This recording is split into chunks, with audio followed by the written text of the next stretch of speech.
Alright, what's up guys? So, Hot T has uploaded a video titled Kim Kardashian Ruined This Guy's Life, Full Kimoji Lawsuit Explained. Dang, alright, Kimoji was an app that was created back in 2015 that allowed you to use little emoji style pictures of Kim Kardashian in your text and other message. Why would they?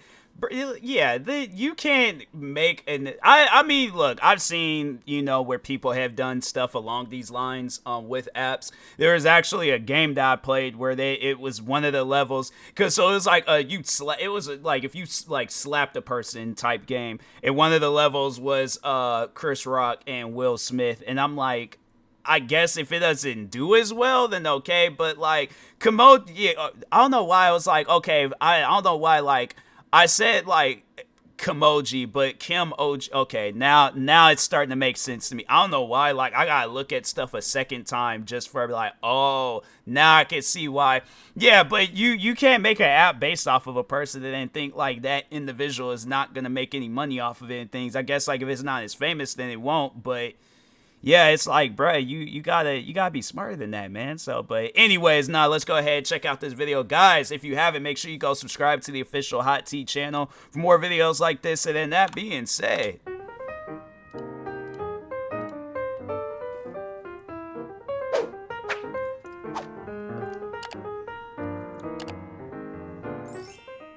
hey guys, and welcome back to my channel. You are not going to believe this. Seriously, you're gonna want to brace yourself for this one. But Kim Kardashian, billionaire socialite turned businesswoman who reminded us all that we just needed to work harder. Well, she's involved in a scam. I know, shocking, but I'm not talking about the Skechers scam or the crypto scam or sex tape scam or the impossible beauty standard that her and her sister set, all the while denying that it's impossible scam. This is something else. Today we are diving into the Kimoji scam that allegedly fully ruined someone's life. Kimoji was an app that was created back in 2015 that allowed you to use little emoji style pictures of Kim Kardashian in your text messages and other messaging. The crying one I rock with. There's of course like a lot of like booty ones and stuff, but I mean, like, I just I guess those could be. The crying one, the pregnant one, I guess, like, if you announcing that you pregnant, you could post that emoji and stuff where some graduation, okay. Yeah, some of these can work, bro. If I was Kim Kardashian, I'm like, nah, try to like reason with it. I feel like these emojis could have worked. Platforms. A lot of them used Kim's main asset, at least at the time, but others were just little faces and hearts and all the usual stuff that you expect from emojis. After Kim's app was launched, it became really popular at that time and gained 9,000 downloads per second. And if you can believe it, according to Wikipedia, the Kimoji app made $1 million per minute despite having mediocre initial app store ratings. Wow. That is insane. Yeah. Like, literally for an emoji app, I feel like this would never happen these days. But anyway, with the people don't, if those things aren't included to like the main apps, because I feel like now we done downloaded all the apps that we needed to download, right? So if them things ain't included into like Instagram, Twitter, whatever platforms we're on, TikTok, if it ain't there, we ain't gonna use it. The success of Kimoji, it was trademarked, of course, and Kim went on to create merch with these images. For example, pool floaties, post-it notes of her butt, perfumes, phone accessories. So she was using it. What's more, with the creation and success of the Kimoji app, other celebrities followed suit, including Justin Bieber and Justmoji, Steph Curry with Stephmoji, and even Hillary Clinton. But that's basically just the history. Now let's talk about the tea, and that's the situation with a man called David Liebensohn. And actually, it's seemingly a lot more serious than just tea. This is this man's whole life ruined by Kimoji / Kim Kardashian. It's the Kim Kardashian ruined my life guy. Man, he just going around town. You're in LA now? Are you the guy that got everything stolen? What happened? We were partners on Kimoji, and she decided to take it from us, steal millions of dollars worth of ideas. David was an app creator Wow. before the Kimoji scandal and actually created an app called Censorgram, which was created to automatically remove spam and unwanted comments on social media. David's creation for this app came from a need of his own, as he had a phone case company called Case Machine that was getting a lot of attention on Instagram, which was just a baby at the time. And this app, you could say, is basically just the socialite's dream, as you know how many spam comments and hate comments they get on a daily basis. So a lot of people, It's like, I don't know how many times I get like the fake Instagram accounts still message me talking about, oh, click on this, this Hank that's not gonna hack your phone and take all your personal information. No, it's sexy photos of the, same woman that you done seen 76 times, saying the same crap. And I'm like, man, it's just social media is so weird now. I remember when social media was just all about you just post stuff, go on about your business. Now it's like just social media is just weird now. people were using this app, including Kim Kardashian. So by 2014, David was pretty successful. Kim, being the ever-ambitious businesswoman, decided that she wanted to be a partner with this already existent and popular app, and Kim apparently sent her friend Jonathan, aka the food god, to message David. Jonathan Chevin, through direct messages, to reach out and try to see if we'd partner, and he threw a percentage out. So a meeting was set up with David and his team to fly out to Calabasas and meet with Kim Kardashian and Kris. I didn't know she was a part of the app. I thought dude had just created, because I know at times like people just create apps or whatever of people, and they don't be getting their permission. I thought that's what that was, but okay, now let's see what this is all about. Jenner. David and his team came up with an app idea that was created just for Kim, and that app idea was, of course, Kimoji. An app all about Kim Kardashian and her butt. Of course, she loved it. And what's more, the success of Censorgram kind of made this deal a no-brainer. So there was a verbal agreement between Kim's team and David that was to partner 50-50 on Kimoji, and they would also partner and split Censorgram 60-40. That meeting ended with just that quote verbal contract, as well as a promise to pending net contract. Nah, stuff like that has to be like written out on a contract, like paper, typed up, email, text. I don't care, like AIM messages, something. But you can't. That's the thing. I think I was talking on that not too long ago, where it's like verbal agreements can take you so far.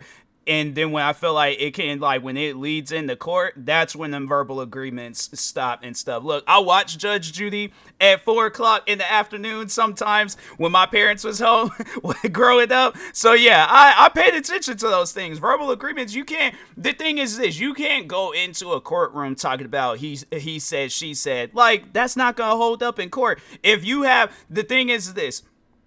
If you're going to be doing verbal agreements, it needs to be captured like on some type of recording device, all right? Like do something, okay? But yeah, it's just, record them saying like, yes, we are having a verbal agreement that you will get 50 and I get 50. Then maybe, just maybe, that might be able to work in court. I don't know. They never did that in Judge Judy, but I'm just saying it might work. Contracts later on.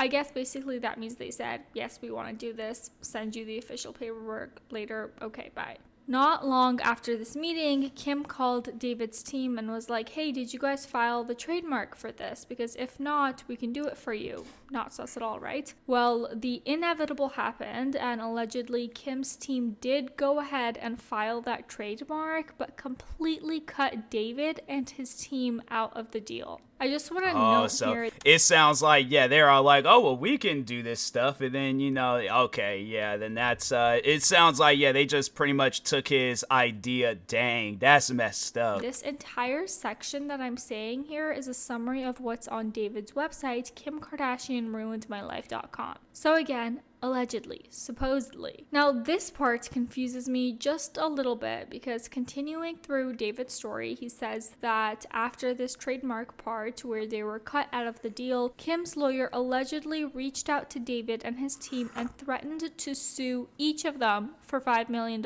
if they didn't hand over the trademark. I don't entirely understand that part, as if there was already a trademark in place. How was there another one filed, and then how could a threat happen? But that's the story. Maybe we'll get some clarity on this if we continue. In David's website statement, he says that watching the app make millions of dollars without him or his team seeing as much as $1 was triggering, along with living in a quote Kardashian infested world, constantly seeing them praised for how business savvy they are and how creative they are. He was devastated. He also claims to have lost all the money that he invested in the patent, as well as legal fees, which accumulated up to hundreds of thousands of dollars. That's messed up. After dealing with Kim Kardashian and Kris Jenner, David says that he was completely leveled financially and has never been able to get back on track. He also says that in order to spread his message on this situation, he has sacrificed a comfortable living situation so he can live in his car, work 3 jobs, and tell everybody his story. When I initially read that, I thought like, what, why? But he explains that because of the legal fees from the Kardashians after the lawsuit, they had the option to hit with a $400,000 plus bill that they apparently used to hold over his head and keep him quiet. And there was apparently threat of taking anything he would. That's why it's like, you gotta work with people that you trust, or just do things by yourself. And I know people probably would ask that question, where it's like,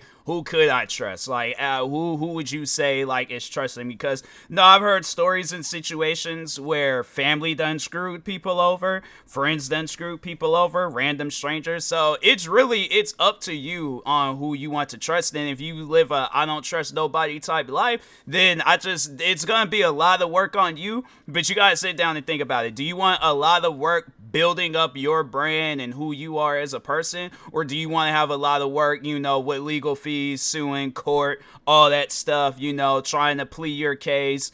Yeah, it's a lot. So I prefer to have it where it's like I just go through a lot of work of building myself up than, trying to win a case and things. Because, yeah, it's just, it's no guarantees or no promises whether you win a case or not. But I feel like it could be a bigger chance of a guarantee and a promise of you living a successful life if you do just take the time to focus on yourself. So, but anyways. Would own or garnishing his wages in order to pay for this back. So he thought, fuck it, I'll live in my car and you can have the nothing that I own, and I will talk about this. David also says that his lawyer for some reason had him withdraw this lawsuit and even lists this case on his website even though it was not won. I tried to sue her for fraud, but that didn't work out for multiple reasons.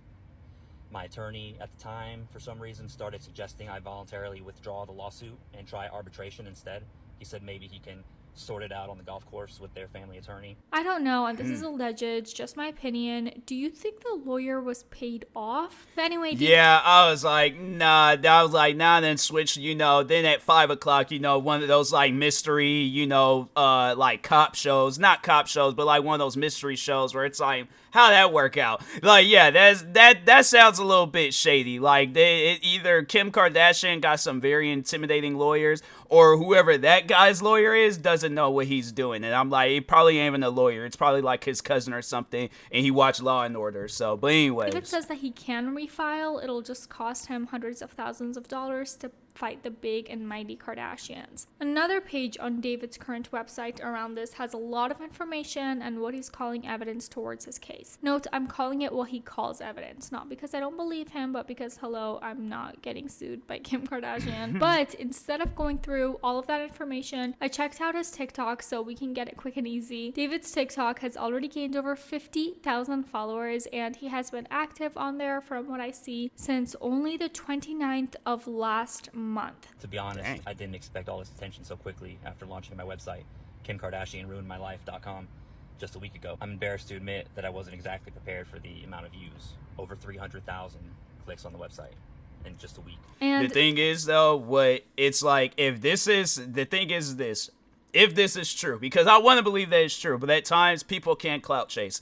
If this is true, all right, and Kim Kardashian really did ruin this man's life, she gonna have to answer for that one day and things. And if she tries to play it off like she doesn't know who this guy is and what he's talking about, then, you know, karma will make its way around her. And yeah, she's gonna find herself in a struggling situation. But if this guy is lying and he's just only doing this, to just gain followers and clout chase and all that, I'm just saying, like, look, there's many ways of blowing up as a content creator.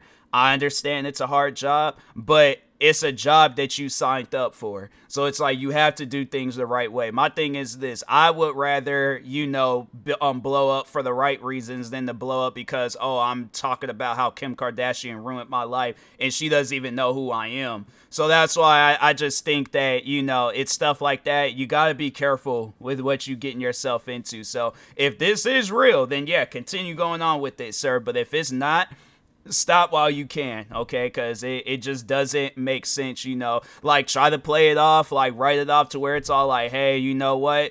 I'm just gonna move on with my life. I don't care anymore, you know, and then just let it go. Because, like, let's say he really starts blowing up. This gets media, you know, attention. There's other people coming up out the woodworks talking about, Kim Kardashian ruined my life too. Now he started some stuff, done ruined this woman's life, talking on Kim Kardashian because he's trying to go viral on social media. And it's like, it ain't gonna work like that. So the thing is this, you know, karma will either make its way around Kim Kardashian or this guy. But if somebody is in the right or in the wrong, I'm like, they're going to have to fess up to it and things and, you know, do things the right way. But anyways. To be honest, that really is super fast to have gained all of this attention. I kind of didn't even realize how recently he came out about all of this until I started researching it. But since this did not take long to garner attention, David was approached and offered an opportunity to spread his word even further. I actually ran into a podcaster in Hollywood the other day when I was walking around my sign, and she wanted to tell my story. So sometime tomorrow or the next day or two, she's going to be releasing that, and it's going to be hopefully enough details for everybody to understand what's going on. The podcast in question, from what I can find, is a channel called Kanye's Posts, and they did indeed have David on to tell his story. And how was Kris Jenner in real life? So everybody. Oh, that was the woman that had approached him in the when he was doing the video. They looked like he might have been like, you know how like I think it's Hollywood or something. He was holding the sign. Yeah, that was the same woman that approached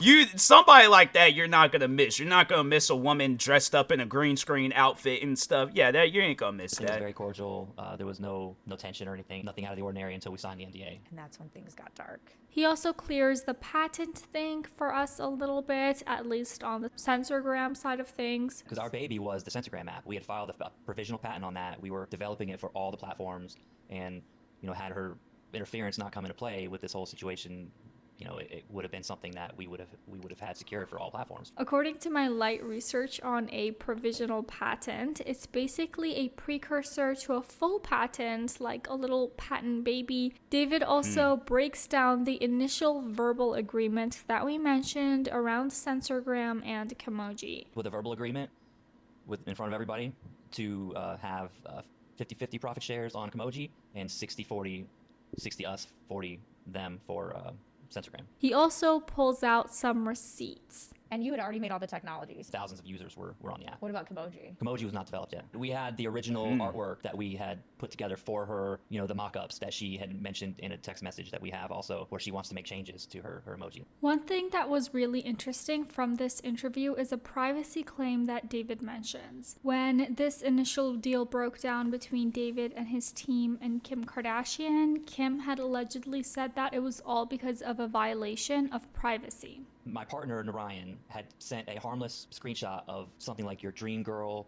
is working with us. We're going to be partnering with your dream girl. So your partner got excited. He got excited. And told somebody, like, oh my God, you're never going to believe it. I'm partnering with your dream girl. It was supposed to have been harmless, private between them.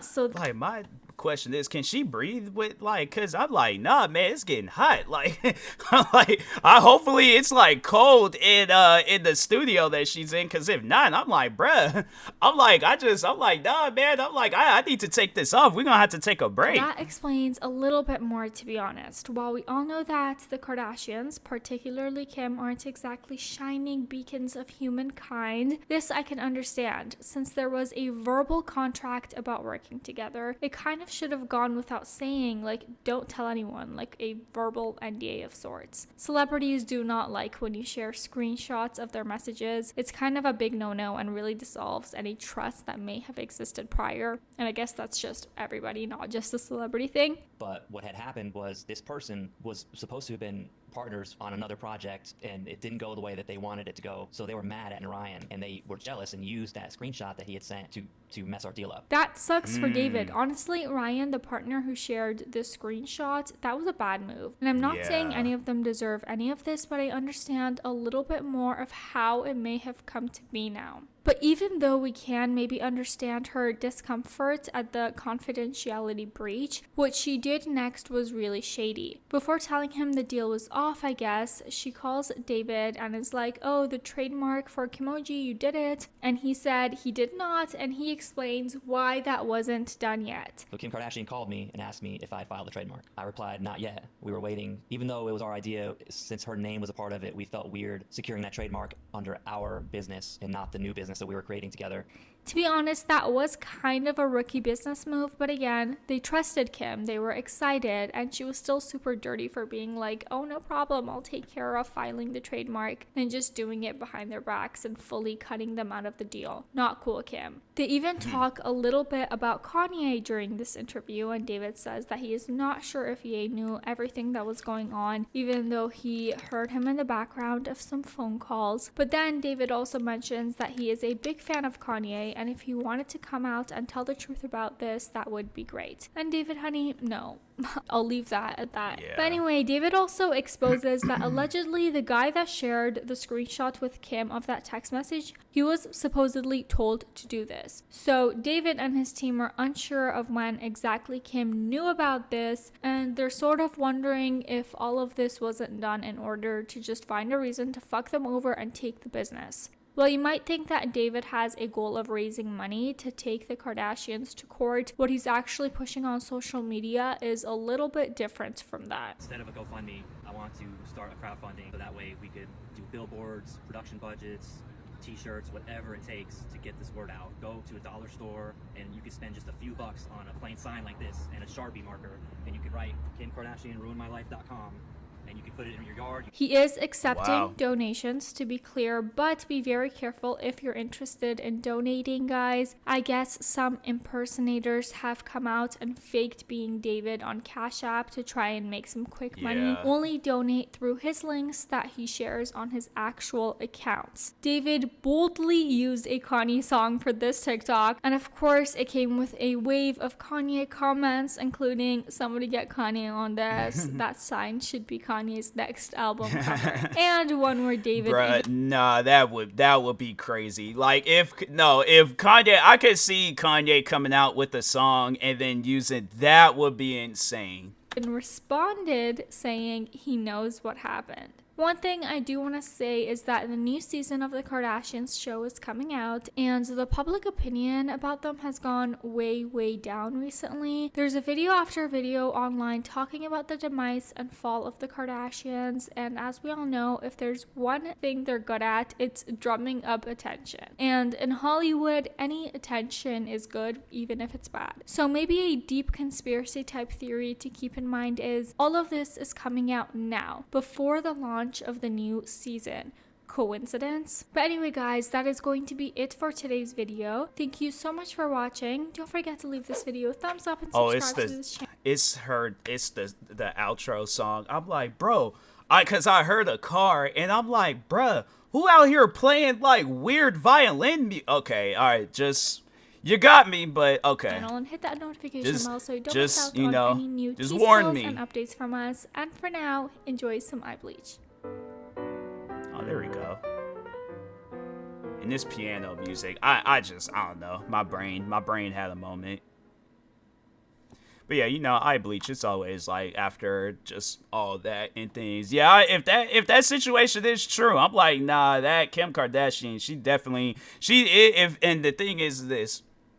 this situation, again, if it gets like a lot of media attention, that's it. Like, nah, she gonna have to she definitely gonna have to, you know, answer and, you know, talk on some things and stuff. But anyways, nah, that was a good video. Make sure if you guys haven't, go subscribe to the Hot Tea channel for more videos like this. They are 20K away from 200K, so go subscribe to them. Show love, show support, be greatly appreciated. Like, subscribe to me too, and I'll talk to you guys later. Thank you guys for watching, and peace.